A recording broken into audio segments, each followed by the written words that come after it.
Hello everybody, so this video will be some update video on this battery which I make in my previous video. And the battery which I have here is this zinc iodide sand battery. And for more information, the link to this video where I make this battery will be in description. And now what I do with this cell, I test the self discharge. I fully charged this cell 2 days ago with a voltage of 1.5 volts. And when the charging was over, then I get the cell voltage of 1.45 volts. So I charge, on the first day I charge this cell with 1.5 volts.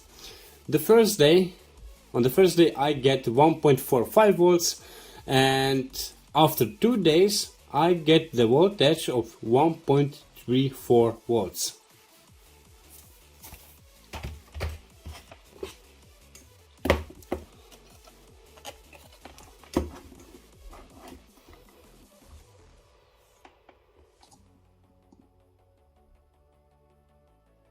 .35. So after 2 days I still get really nice voltage. And remember that this zinc iodide battery have the cell voltage of 1.25 volts. So in this cell I still use for the negative electrode the carbon rod. But actually you can replace the carbon rod on the negative side with some zinc, for example. And remember, if you use some zinc for the negative electrode in this cell, the zinc can corrode.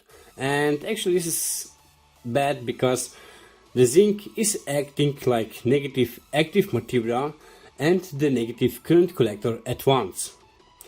And if you get some corroded zinc, then in this case you can lose the contact. And for this reason, it's good that you use some carbon rod also on the negative side of this cell. Because the carbon rod will form some stable contact, and at the same time the carbon rod will not corrode.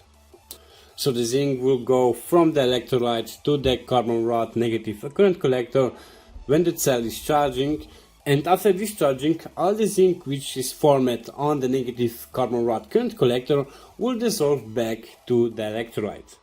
So actually this was my little update on this zinc iodide sand battery, and yeah, we'll see us in the next video. Bye.